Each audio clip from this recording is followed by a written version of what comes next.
presencia, Señor.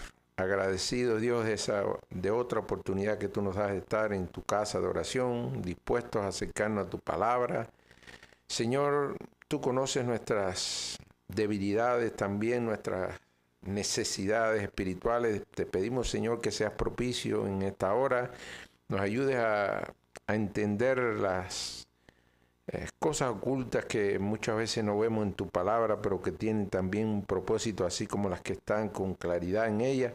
Te pedimos que nos ayude en esta hora y que el resto del servicio que vamos a tener en esta mañana, Señor, sea para gloria y honra tuya. En el nombre de Jesús estamos orándote. Amén. Bueno, hermano, lamentable que habemos tan pocos hermanos acá. La semana pasada habíamos empezado este tema de la caída del hombre, el capítulo 6 de la confesión de fe, la caída del hombre, del pecado y su castigo. Y nos habíamos casi quedado al final en esta diapositiva, un tema interesantísimo, pero para refrescar un poquitico, para no caer así de golpe en este tema sin haber refrescado un poquito lo que habíamos visto, vamos a darle muy rápido lectura a este párrafo, al primer párrafo del capítulo 6. Dice, a pesar de que Dios creó al hombre recto y perfecto, le dio una ley justa que hubiera sido para vida si lo hubiera guardado, y amenazó con la muerte su transgresión. Habíamos visto cómo, a pesar de que Dios había sido claro a Adán, que fue el que recibió este mandato, todavía Eva no estaba creada cuando recibió a Adán este mandato, había sido claro que el cumplimiento era para vida y que su transgresión era para muerte. Aún así, Eva, seducida por la serpiente, bueno, indujo a Adán a que la acompañaran en violar este mandato, y por ese transgresión de ese mandato, bueno, entró el pecado y con él la muerte, y ese pecado nos fue transferido a toda la generación que procedió de estos padres iniciales que fueron Adán y Eva. Dice, el hombre no honró por mucho tiempo, decía, habíamos visto que fue en un corto plazo de tiempo que Adán y Eva estuvieron ahí en el jardín del Edén sin violar este mandato que se había dado por parte de Dios. Dice, usando Satanás la sutileza de la serpiente para subyugar a Eva, y luego a través de ella seduciendo a Adán, quien sin ninguna coacción deliberadamente transgredió la ley bajo la cual habían sido creados, y también el mandato que le había sido dado al comer del fruto prohibido, lo cual agradó a Dios permitir conforme a su sabio y santo consejo, también habiendo ordenado con el propósito de que fuera para su propia gloria. Así habíamos visto incluso este tema que parecía un poquito fuerte, que le agradó a Dios, pero al final de la confesión, de este primer párrafo de la confesión, nos aclara que habiendo ordenado con el propósito que fuera para su propia gloria. Así como todas las cosas que hemos estudiado hasta el momento, así como los decretos, como la divina providencia, todo tiene el final de darle al Dios Todopoderoso la gloria que Él solo merece. Y habíamos visto que, bueno, había sido la causa de la caída del hombre, el pecado, y que con él entró la muerte, que esa herencia pecaminosa fue transferida a toda la generación humana. Y habíamos visto también, nos habíamos quedado acá, que Dios había creado tanto a los hombres como a los ángeles perfecto. Habíamos incluso visto en el particular de Adán y Eva que la perfección del hombre en nada se compara a la de Dios, porque sencillamente la perfección de Dios es inmutable y la del hombre corre siempre riesgo de que cambie a partir de que cuando no dependemos de Dios corremos el riesgo con mucha facilidad, así como Adán y Eva no dependieron de Dios y le fallaron al compromiso o al mandato que le había dado el Señor. Y nos habíamos quedado en esta pregunta. Dice, un aspecto interesante, así como Dios hizo recto y perfecto al hombre, también hizo a los ángeles. Por otra parte, tenemos los motivos de la caída de ambos. El pecado de los ángeles que provocó su expulsión del cielo fue por orgullo y rebelión contra Dios. Quisieron ser como Dios. En el caso del hombre, la caída fue provocada por desobediencia y deseos de ser como Dios. Mire cuántos se parecen, algunas diferencias no significativas. Es decir, siempre hubo la intención de cambiar, de no estar conforme con lo que el Señor le había dado. Y sin embargo, se ha preguntado usted, si así Dios nos hizo perfectos a los ángeles y a nosotros, fallamos los dos, con algunas diferencias no significativas, y sin embargo, para el hombre, Dios creó un plan de redención, para el hombre hay una esperanza de vida, y sin embargo, para los ángeles no. ¿Alguna vez alguien se ha preguntado eso? ¿Ha tratado de darle respuesta a esa cuestión? Bueno, yo no voy a estar. La respuesta más fácil sería con estos dos versículos bíblicos que encontramos ahí. Es decir, Dios tiene misericordia de quien quiera tener misericordia, es clemente con quien quiera ser clemente, al que quiere endurecer, endurece. Y por tanto, pudiera ser esa la respuesta más rápida. Es decir, oiga, Dios en su sabiduría, en su inmensa soberanía, quiso poner un plan de redención para el hombre y no para los ángeles. Y bueno, nadie pudiera decir que es incorrecta esa pregunta, porque así la palabra nos lo revela y con mucha claridad pudiéramos ver, oiga, la voluntad de Dios fue esa, y quién de nosotros es para cuestionar lo que Dios hace o no hace.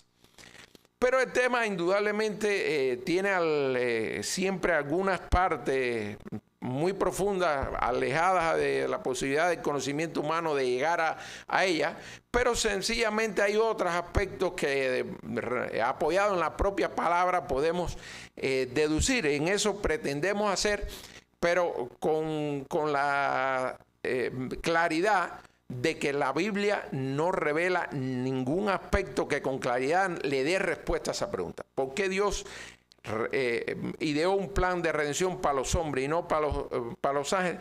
Realmente no encontramos un texto que con claridad nos diga los motivos. Ahora vamos a tratar de ver a la luz de la palabra qué podemos responder a esta pregunta, que indudablemente tiene una profundidad grande. Quizás los aspectos que veamos sean sencillamente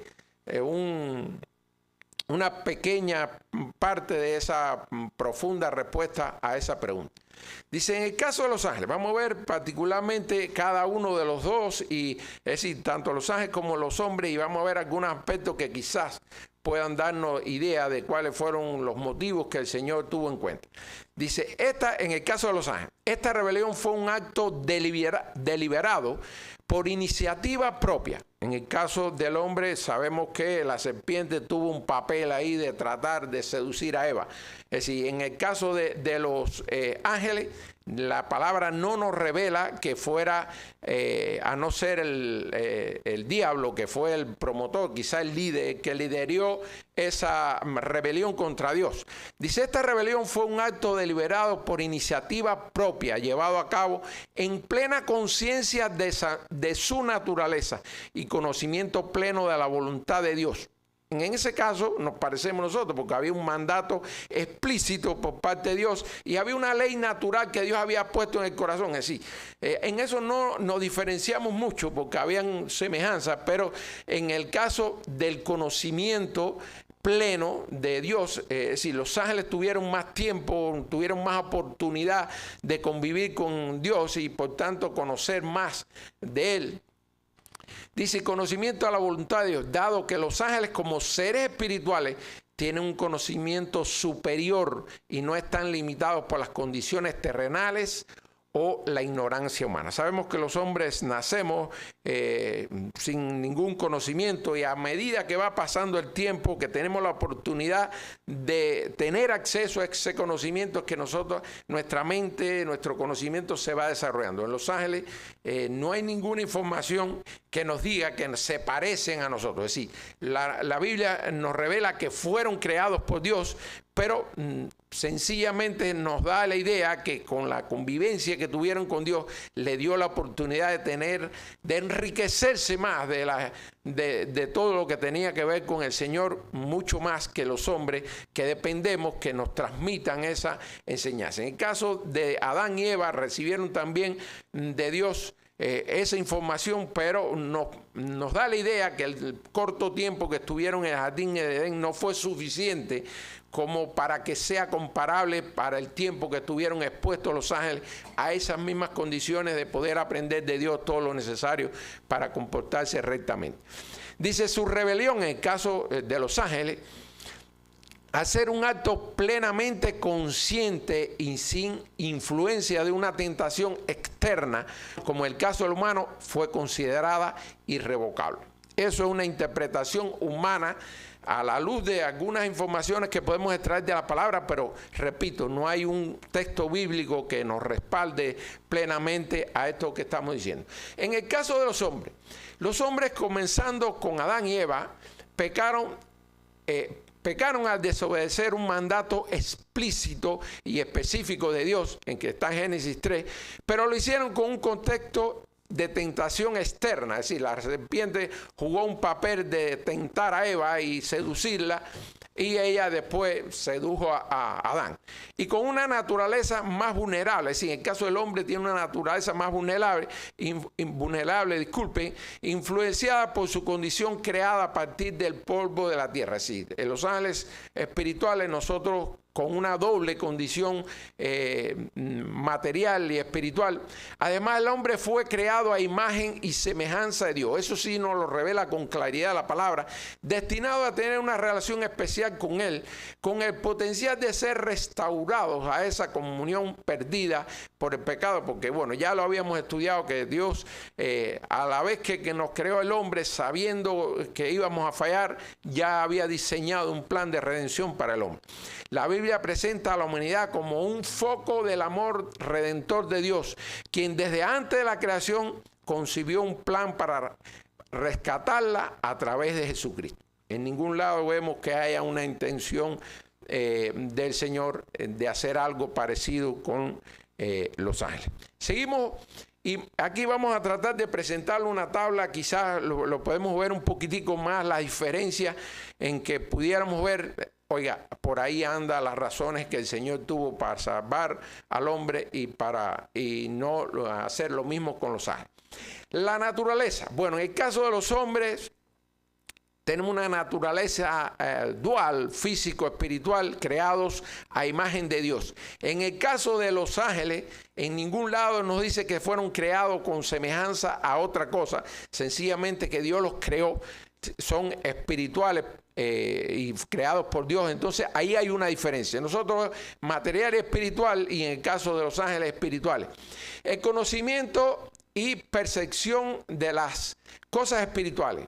Bueno, nosotros tenemos un conocimiento y una percepción limitada. ¿Por qué? Porque depende de la capacidad humana, depende de cuánto nos acercamos a esa información que empezamos a incorporar a nuestra mente, a nuestras acciones. En el caso de los ángeles, poseen un conocimiento y una percepción de la realidad espiritual más profunda que los humanos. ¿Por qué? Porque son naturalmente espirituales. En el tema de la capacidad para elegir, bueno, en el caso de los hombres, Dios nos dio esa libre albedrío, excepto para elegirlo a Él. Es decir, tenemos esa posibilidad, esa capacidad de elegir lo bueno, lo malo, lo que está bien o no. En el caso de los ángeles, pueden elegir el bien y el mal, porque de hecho hay ángeles caídos que fueron los que desobedecieron, y hay ángeles que permanecieron firmes, fieles al Señor. Si el pastor nos va a ayudar ahí. O podían elegir entre el bien y el mal.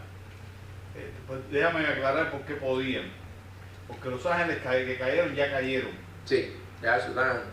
Y los que están, los que están en santidad también van a permanecer en, ¿cómo se llama? En santidad. Ya ningún ángel más va a caer. Ok. Entonces, tenían esa libertad. Al momento de ser creado. En esa rebelión se fueron los que se iban ahí. Vamos a Exacto. Vamos a decirlo así. Es decir, en el tema de la caída, pueden ser redimidos a través de la fe en Jesucristo, en el caso de los hombres, mas en el caso de los ángeles es irreversible. Dice, la naturaleza del pecado, tentados por deseos y pasiones de la carne, por ignorancia, debilidad y por engaños. Recuérdense que la seducción de la serpiente jugó un papel importante en la tentación de Eva, y después que transfirió esa misma transgresión a Adán. En el caso de los ángeles fue por orgullo, envidia, rebeldía y con pleno conocimiento de Dios y su gloria. Ellos sí, realmente la cercanía, la posibilidad que tuvieron de estar expuestos ahí cara a cara con el Señor, le dio la posibilidad de aprender más de Dios, de saber lo que estaban haciendo o no. En el caso de la manifestación de Dios, miren, importante, manifestación de la misericordia de Dios. Oiga, ahí la tabla me quedó un poquitico más grande que la capacidad. Pero bueno, en nosotros está la manifestación de la misericordia y la gracia de Dios. ¿Por qué? Porque ninguno de nosotros puede ser alcanzado por nuestras obras. Es decir, nadie puede alcanzar la salvación por nuestras obras, sencillamente por la inmensa misericordia y la gracia que es el regalo o el favor inmerecido es que somos alcanzados por el plan redentor del Señor. En el caso de los ángeles, es la manifestación de la justicia de Dios. Justo lo que se merecen es lo que el Señor le puso a su alcance. Al final, en el tema de la creación, en la propia Biblia nos revela que el hombre fue creado a imagen y semejanza de Dios. En el caso de los ángeles, solo nos revela que fueron creados por Dios. No nos da otra imagen.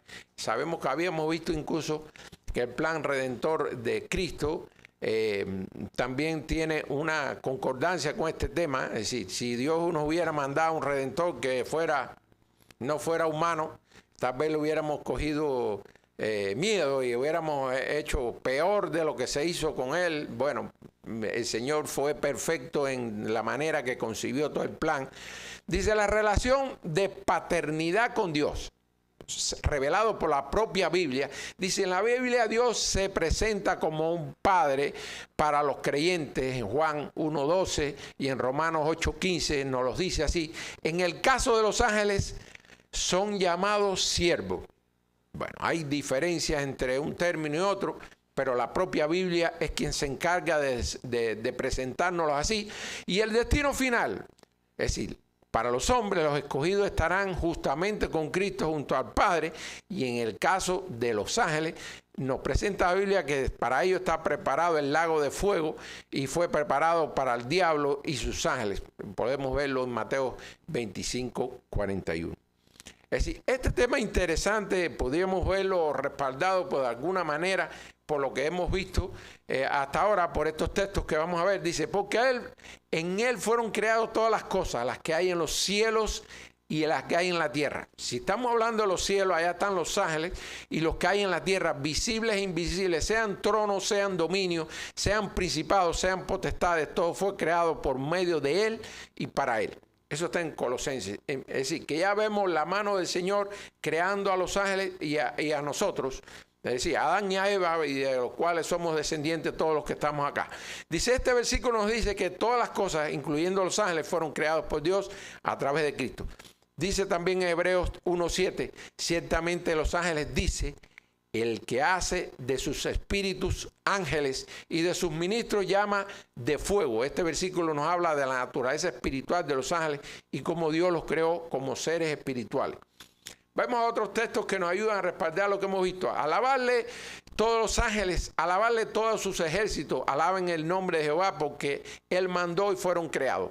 Este salmo nos invita a alabar a Dios por su creación, incluyendo a los ángeles, y nos recuerda que fue por su orden que fueron creados. También vemos en Nehemías 9:6, dice, tú solo eres Jehová, tú hiciste los cielos y los cielos de los cielos con todo el ejército de la tierra y todo lo que está en ella, los mares y todo lo que hay en ellos, y tú vivificas todas estas cosas y los ejércitos de los cielos te adoran. Es decir, vemos cómo nuevamente acá nos revela que tanto lo que hay en los cielos como la tierra fue creado por Dios y fue creado todo para su gloria y para la alabanza de su nombre. Conclusión, hermano. Muy difícil de lograr respaldar bíblicamente una respuesta que digamos, oiga, categóricamente la Biblia nos asegura y no tiene más discusión, porque la Biblia no es un libro de consulta, la Biblia es clara en sus mandamientos, por tanto no es para estar opinando, discutiendo. Es decir, cuando vemos algo en la Biblia es palabra de Dios y por tanto no merece ningún cuestionamiento de que si pudo ser un poquito más allá o más acá. Dice, la razón por la que hay un plan de redención para los hombres y no para los ángeles puede ser un misterio que solo Dios conoce completamente, como dice Romanos 11:13, oh profundidad de la riqueza y de la sabiduría de su conocimiento de Dios. Cuán insondables son sus juicios e inescrutables sus caminos. Pudiera ser suficiente esto para decir, oiga, está más allá del conocimiento humano para poder darle una respuesta a esta pregunta. Dios diseñó al hombre con un propósito redentor en mente, lo que no se menciona con respecto a los ángeles. Dice, la Biblia no detalla con claridad las razones, pero hay elementos que podemos deducir en la luz de las Escrituras, donde aparecía una mayor responsabilidad en el caso de los ángeles debido a su mayor conocimiento y percepción espiritual, ya que ellos son espirituales. Los ángeles que pecaron, podemos encontrar eso en estos textos, en 2 de Pedro 2:4, en Judas 1:6, lo hicieron con un pleno conocimiento de Dios y su gloria. Y Satanás y sus seguidores vivieron en la presencia de Dios y aún así eligieron rebelarse. También Eva y Adán tuvieron la posibilidad de vivir en comunión con Dios un corto tiempo, pero sencillamente podemos deducir que el tiempo en que estuvieron expuestos los ángeles a Dios fue mucho más grande que el que tuvieron los humanos. Por tanto, tuvieron la oportunidad de aprender más de Dios, de conocer más de Él y de la profundidad que había o la envergadura que había en violar los mandatos del Señor. Su rebelión contra Dios podría considerarse un pecado más grave en el caso de los ángeles que el de los hombres, lo que explicaría la falta de redención para ellos. Es decir, fue irreversible de su caída. No hay indicios de que los ángeles caídos puedan ser adoptados como hijos de Dios de la manera en que los humanos puedan ser redimidos. Usted puede revisar la Biblia desde Génesis hasta Apocalipsis y usted no va a encontrar ningún versículo que le dé pie a una afirmación que se parezca a que haya algo para los ángeles que parecido al plan de redención que tiene Dios para los hombres. Hebreos 2:14 y 17 nos dice que Cristo se hizo hombre para salvar a los hombres. En ningún caso se dice que fue para salvar a los ángeles. Miren acá, dice, porque ciertamente no socorrió a los ángeles, sino que socorrió a la descendencia de Abraham. Así con claridad Hebreo nos lo dice y podemos también un poco respaldar lo que hemos visto. Dice, Jesús vino a redimir a los que estaban bajo la maldición del pecado a través de su encarnación, muerte y resurrección. Y eso solo aplicó a la humanidad. Ruth, pásame para el 6, párrafo 2. Hermano, hasta ahí es el primer párrafo, eso es lo que nos había quedado de la clase pasada. Vamos a empezar, no nos queda mucho tiempo, pero no importa, vamos a empezar este segundo párrafo del capítulo 6. Vamos a ir dando lectura. Dice, por este pecado, si ya vimos la caída, el origen de esa caída, que nos ayudó el párrafo 1 a adentrarnos en ese tema. Dice, porque este pecado, nuestros primeros padres cayeron de su justicia y rectitud original. Recordemos que habíamos dicho, Dios hizo perfecto, recto, dotado de todo lo que hacía falta para obedecer al Señor, pero con la desobediencia perdieron esa justicia y rectitud original y perdieron también su comunión con Dios. Y nosotros en ello, es decir, a nosotros nos llegó esa contaminación espiritual o como lo querramos decir, pero nosotros heredamos esa condición pecaminosa. Dice, y nosotros por ello, por lo que la muerte sobrevino a todos, viniendo a estar todos los hombres muertos. Miren cómo lo califica. Hay versículos bíblicos que así mismo lo dice, viniendo a estar todos los hombres muertos en pecado y totalmente corrompidos en todas las facultades y partes del alma y el cuerpo. Si fíjense con qué crudeza nos presenta este segundo párrafo la condición en que está el hombre natural. Y fíjense, encontré un comentarista que atribuía, es decir, refiriéndose a este tema, decía, me gustó mucho de la manera que él se adentraba en el tema y decía, es como si cuando Dios expulsó a Adán y a Eva del paraíso y entraron en esa condición pecaminosa y ya condenados a muerte, ellos hubieran llegado a un lugar y habían dicho, bueno, no sabemos cómo estamos, vamos a someternos a un análisis, a un estudio, y que después de someterse a ese estudio, Pablo se lo presentara, es decir, este es el resultado de este análisis, y para eso él usó el párrafo, el capítulo 3 de Romanos, que de alguna manera se presenta muy adecuado para presentarnos a este párrafo que nos está diciendo que por eso a nosotros nos llegó la muerte. Dice, la muerte sobrevino a todos, viniendo a estar todos los hombres muertos en pecado. Es decir, gravemente enfermo, espiritualmente muerto, pudiera ser el título que pudiéramos darle a este párrafo a partir de lo que nos presenta. Y lo que vamos a ver en resumida cuenta en este párrafo son estos temas que vamos a tratar de adentrarnos en ellos poco a poco. Dice, esta sesión enseña cuáles fueron las consecuencias del primer pecado sobre sus autores inmediatos y que eso se nos fue transferido a nosotros.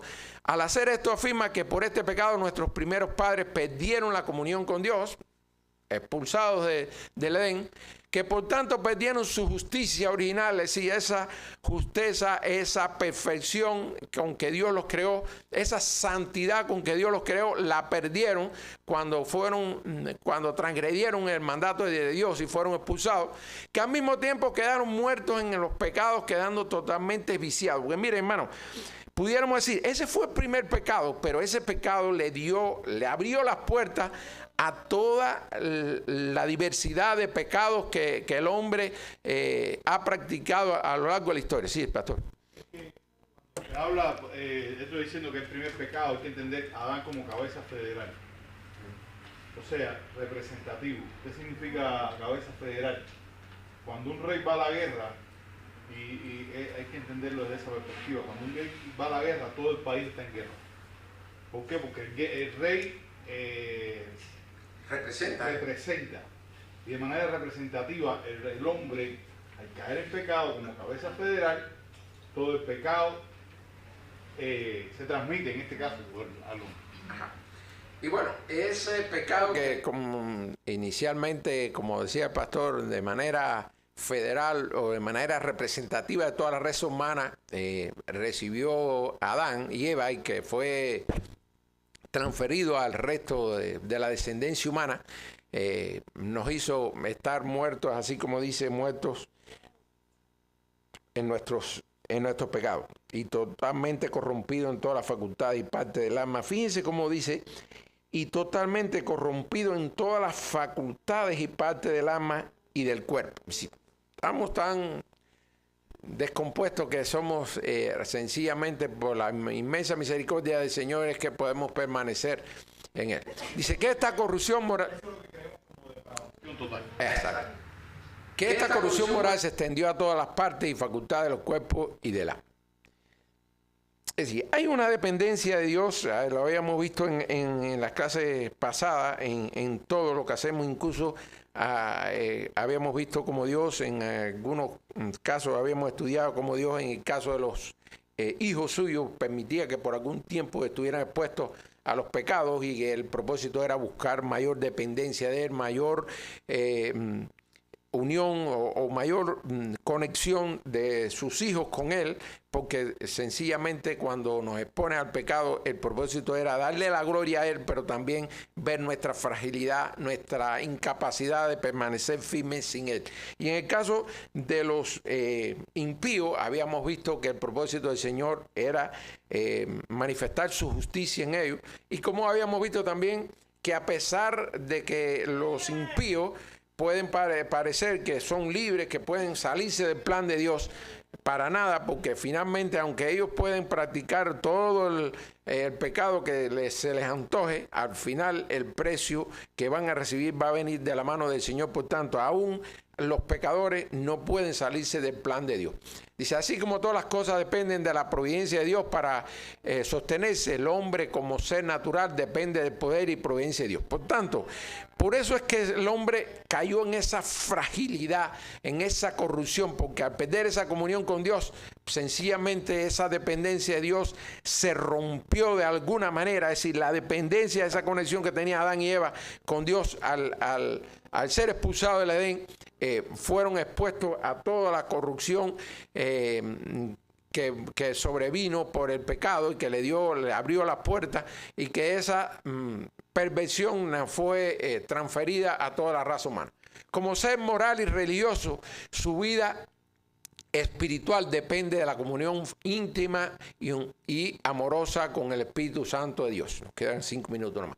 Vamos a adentrarnos miren, vamos a estar usando este capítulo 3 de Romanos, que de alguna manera nos viene muy a la medida con este tema que estamos viendo, es decir, de esa naturaleza pecaminosa en que está el hombre natural, y cómo esa condición nos corrompe de tal manera que nos incapacita. Dice, el pecado rompió la comunión con Dios. Es lo primero que habíamos visto, que nos dice este pecado. Nuestros primeros padres cayeron de su justicia y rectitud original y de su comunión con Dios.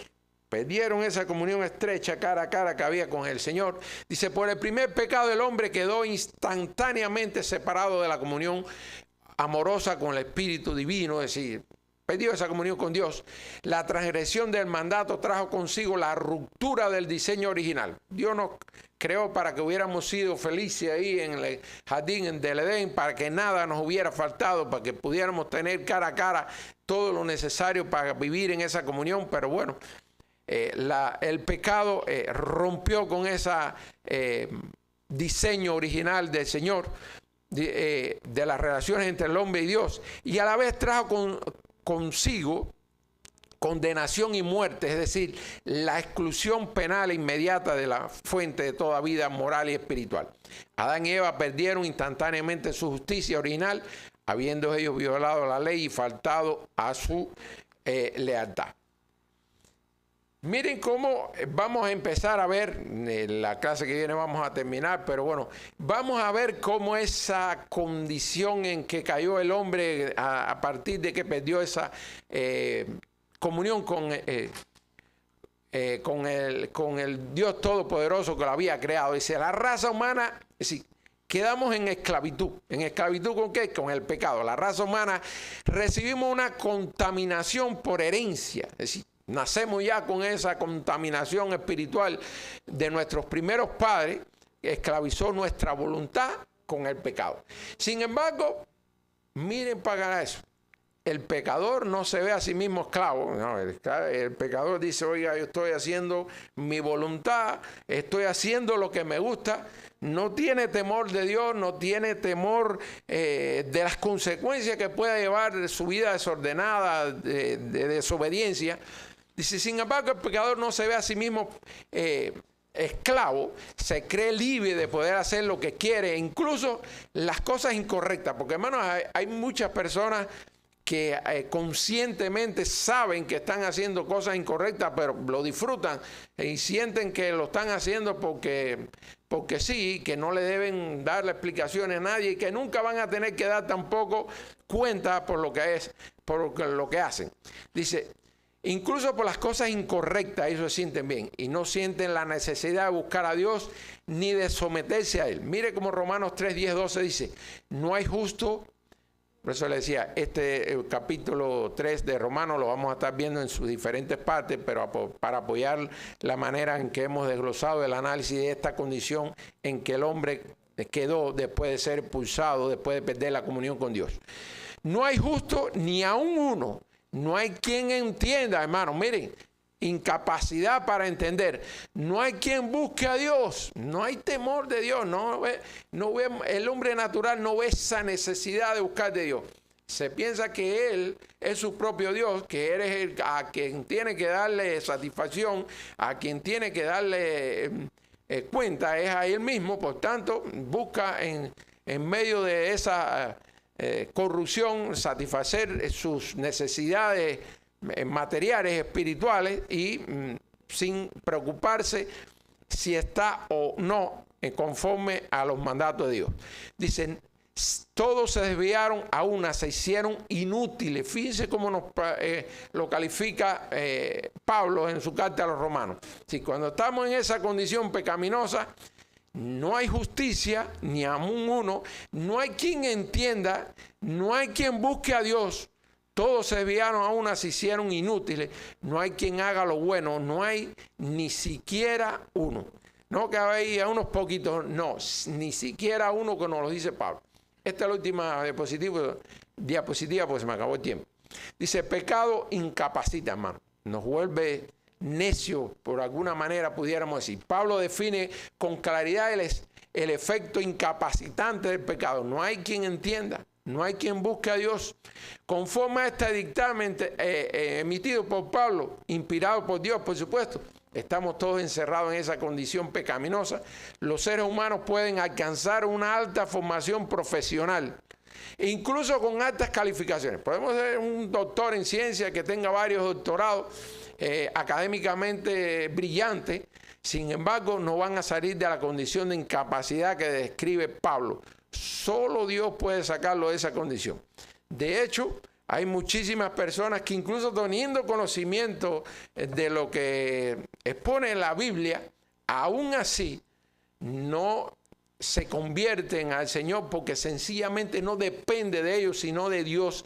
Él es el que hace la obra a través del Espíritu Santo en nuestra vida. Hermano, hay cosas interesantísimas. Vamos a ver esto último. Dice, el pecado aborrece lo que debía amar. Es decir, de tal manera nos incapacita que el pecador aborrece lo que debía amar y ama lo que debía aborrecer. Ama lo que le daña. En esta lamentable condición permanece el hombre natural. El pecado ha afectado las capacidades humanas, abarcando las facultades, las emociones, el intelecto. Por todos lados hemos sido afectados. Hasta aquí, hermanos, se nos acabó el tiempo. En la próxima clase vamos a seguir viendo algunas cosas que el capítulo 3 de Romanos nos ayuda a ver esta condición depravada y lamentable en que está el hombre natural, sin Dios. Le invito, hermanos, a tener una breve oración para terminar este tiempo. Señor, gracias, Señor. Agradecido, Dios, nos gozamos, Dios, cuando nos acercamos a tu palabra, vemos las enseñanzas que están en ella. Vemos también, Señor, la pobre condición en que nos encontramos sin ti, Señor. También vemos, Señor, tu inmensa misericordia, porque aún sin merecerlo, Dios, tú ideaste un plan para alcanzar a tus hijos, para restaurar la armonía que tu diseño original había creado para el hombre y su relación contigo, Señor. Gracias, Dios, por esa oportunidad que nos das de estudiar estas cosas, Señor, y ver cuánto amor y misericordia hubo en ti, en tu plan redentor, y cuántas enseñanzas están implícitas en tu palabra. A ti sea la gloria, Dios mío. Te pedimos que tú bendigas el resto de este servicio y que todo lo que hagamos sea para gloria y honra a tu nombre. En el nombre de Jesús oramos. Amén.